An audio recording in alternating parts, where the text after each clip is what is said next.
Hello, everyone. I am thrilled to be able to come and to participate in at least a part of our Korea convention. And I can't believe that Korea has now been up and going now for 7 years in Doterra. I was there for the opening, and it didn't seem like it was all that long ago. But we're so anxious to get back. I'm so anxious to get back and to be with you again. I know we have a lot of really new people now in Doterra, Korea, and so many of you who I haven't met, and so many friends who I haven't seen for a very long time. But know that we're anxious to be back in person with you again, and I hope this is the last time that we'll be doing a convention like this online, and we'll be in person from here on out. But as I thought about what I might talk about a little bit today, I thought I'd maybe, of course, start out and recognize some of the challenges we've all dealt with for the last year and a half or 2 years almost now. I look at today and some of the things we're experiencing, and it was a lot like what we were experiencing here in the United States in 2008. Things were difficult. They were challenging. In fact, there was a lot of uncertainty at that time. But in this case, of course, it was only the United States. It wasn't a global issue. Today's challenge that we face, of course, is hit every country on the face of this earth. Our hearts go out to those who have lost loved ones, those who have been personally impacted by this pandemic. It's starting to hit closer and closer to home now than it did in the beginning, and it's become more personal for many of us. But the last 18 months have been very strange. There have been things that I think very few, if any of us who are alive today have any memory of anything like this. And just seeing emptied streets, the quarantining, the fear that just seems to have come upon so many people. This fear has been very real, and it's caused a lot of uncertainty, and it's caused us to wonder and doubt maybe sometimes. It seems like many things are out of control and maybe in kind of a commotion. It feels like that sometimes, and it causes us to maybe be hesitant. But I'm very hopeful about the future, and I'm very positive about what I think is going to happen in the future. As we've gone through this pandemic together in the last couple of years, it's been really challenging and really difficult. And sometimes there's been a lot of conflict. And I hope we all keep this in mind as we deal with conflict and we deal with these echo chambers of social media that tend to pit us sometimes one against another in an adversarial manner, that conflict is going to happen. Conflict is inevitable, but contention is actually a choice. And we decide whether we are going to allow the conflict that happens in each of our lives to turn into contention. And I hope that this is something that we, as part of Doterra, will always work to resolve, and that will always work to not be contentious, and actually to recognize that people are really a lot more alike than they are different. So for many of you who are new to Doterra, and I know there's a lot of you who are new that have come to Doterra, Korea since I've been out there, Doterra has become a large company today, and I want you to know a little bit more of what you're part of. Today, Doterra has some 4,000 corporate employees. There's about 7 million wellness advocates around the world now, hard to believe. And on an average day, we produce about 350,000 bottles of essential oil. That's kind of mind-blowing. But we've also grown in terms of our presence and offices around the world. Today, Doterra has offices we have 40 different offices around the world. in different countries, some with 3 or 4 offices in some countries, but it's really, really, really grown. And I want you to know and get a feel for a little bit more of what you are a part of. So since we last met, or since we have spoken to you online, we've been busy this last year. Though there's been a pandemic and it's certainly slowed things down and made things more difficult, we've continued as a company to make progress. We've have 3 new markets that we've opened up in the last year. We have 3 new call centers in country that we've opened up. We have 3 markets that I'll mention here in just a moment that will be opening in the next year, probably early next year. And then we've actually also opened up last year 2 new manufacturing facilities. So in the last 12 months, we've opened up Israel, South Africa, and Thailand as new markets around the globe. We've also opened up 2 new call centers. Actually, one we've opened in Budapest, Hungary. It has more than 200 employees now. And actually, one is about to be opened in Mexico City, which will come along very soon here. Our market down in Brazil has grown very quickly, and we've outgrown our office space there, and we've had to move to new office space that is 4 or 5 times the size of what we were in there before. And we've also opened up a local member services center there. Now, next year, should be hopefully early next year, we'll be opening 3 new markets. We'll be opening Chile and Ukraine and also India. So we continue to move, we continue to make progress. While maybe a little bit of a pause button has been pushed in some ways around the world, we've not been pausing back at our corporate headquarters. We've also, as I mentioned earlier, opened up a new manufacturing facility in Cork, Ireland, that serves Europe and some of Southeast Asia. We also last year were able to fully open and get operational our new fulfillment center right near our campus in Pleasant Grove, Utah, our main corporate campus. And this is an amazing facility. We've shipped a lot of orders since there, more than 5 million orders. And with our record day being 42,000 orders shipped in one day. So we have tremendous capacities. We've been trying to build and prepare our facilities to handle even greater growth as we go forward in the future. Now I wanted to share with you just a little bit about what is behind each bottle of essential oil that we use. There's huge human impact. And I think as many of you already know, Doterra has, in the past 7 or 8 years, has penetrated very deeply into our global supply chain. And today, we actually completely control and manage about 98% of our entire supply chain for essential oils. This means we have these massive projects all over the world. We now provide more than, in fact, I'm told 480,000 jobs. That's a huge, unbelievable number.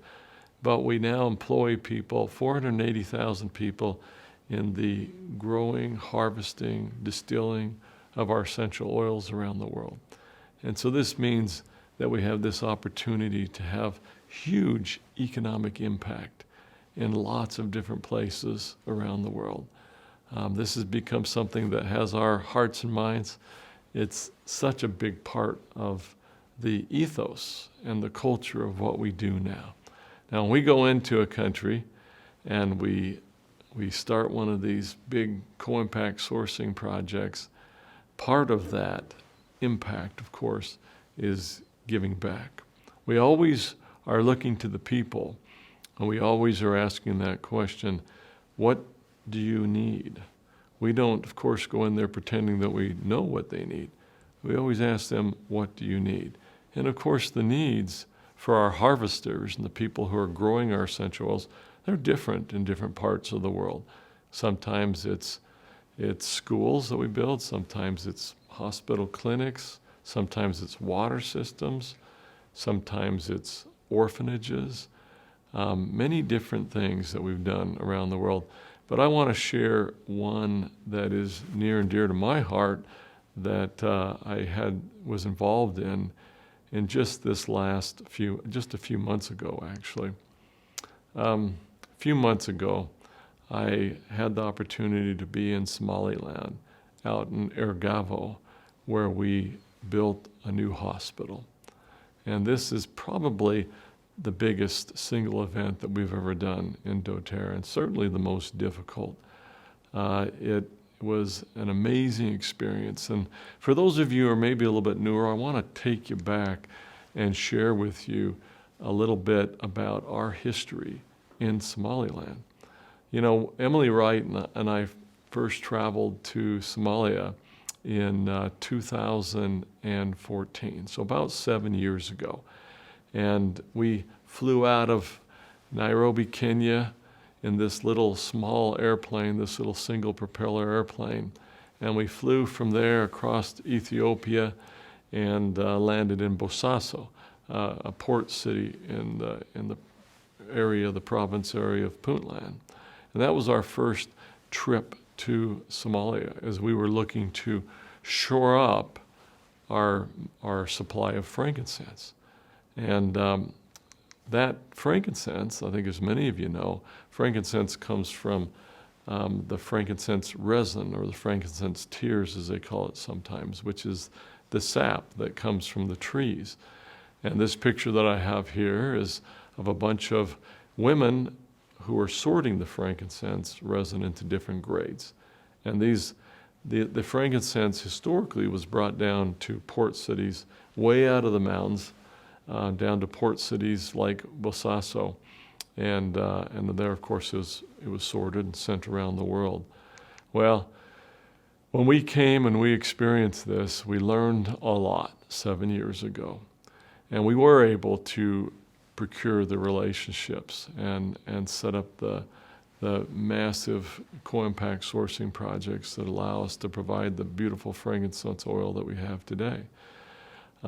We use an amazing amount of frankincense oil, and so I need an amazing amount of the resin, hundreds of metric tons of it every single year.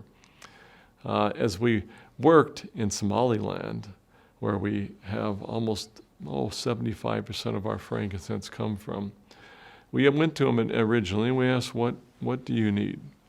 How can we help?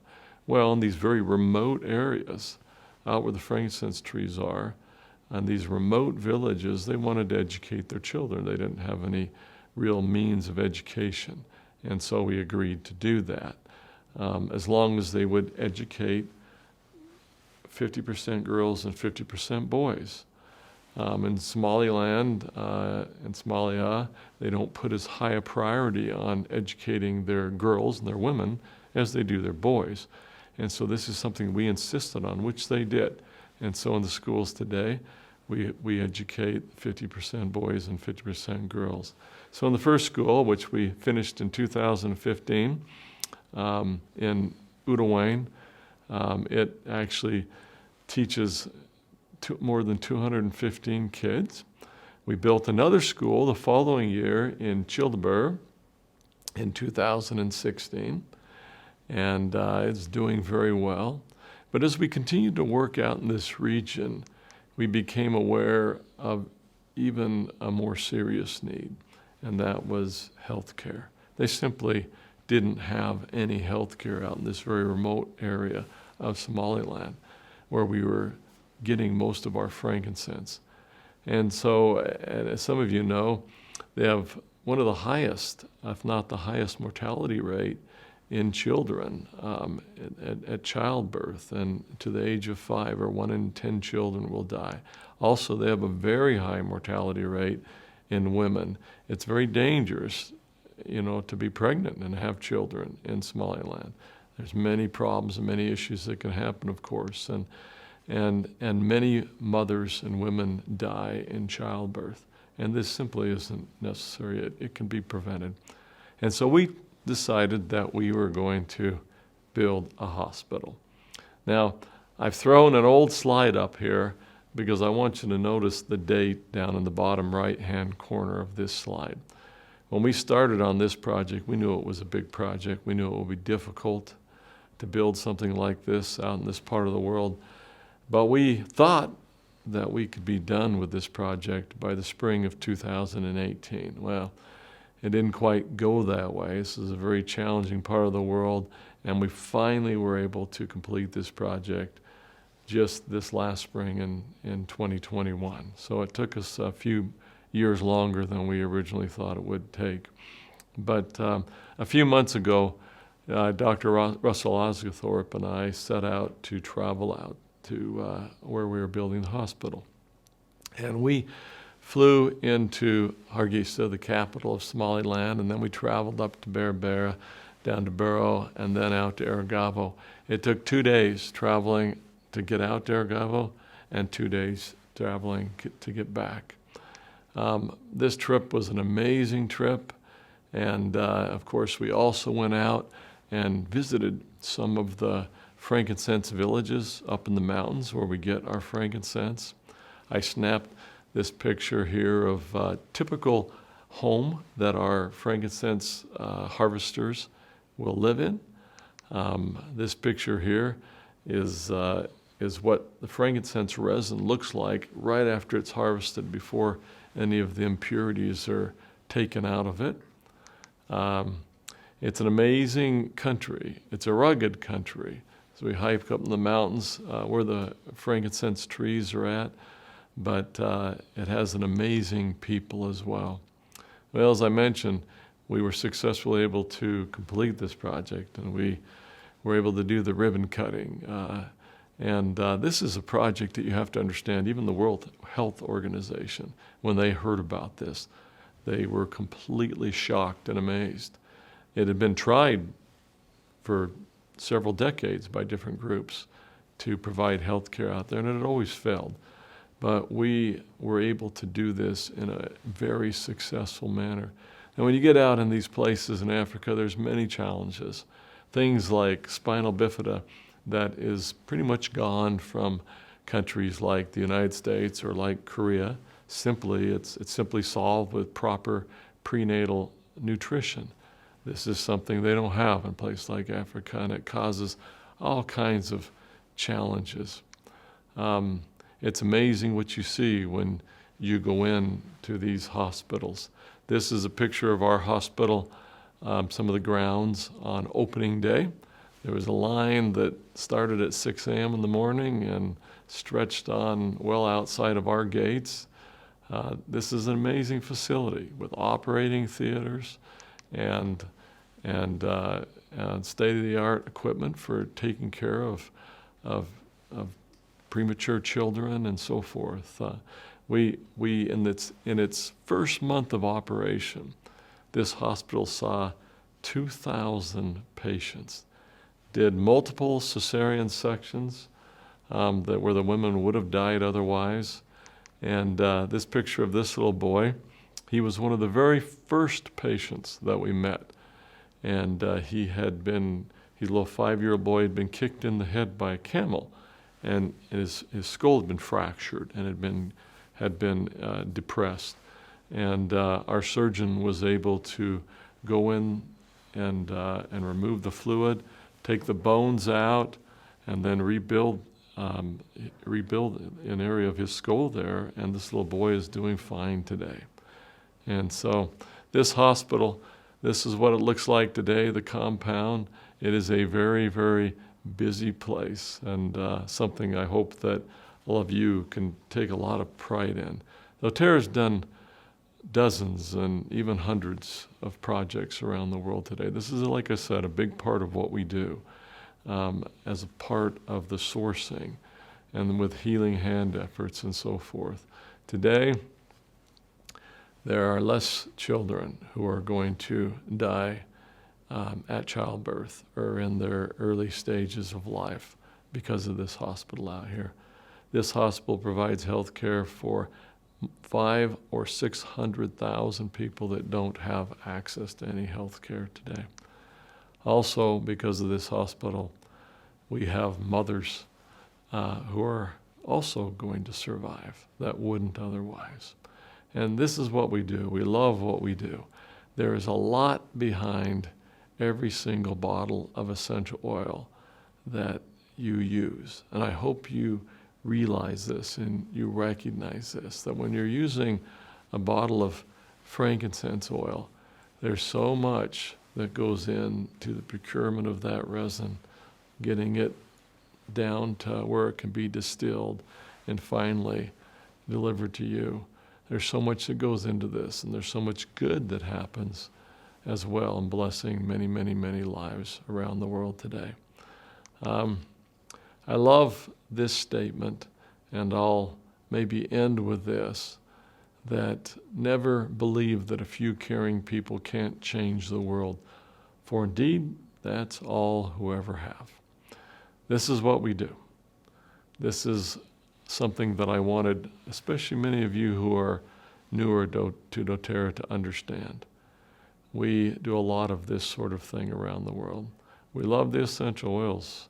They empower many people. They empower mothers to take control of the health of their families and to provide a means of solving challenges and problems in their families that perhaps they wouldn't be able to solve otherwise.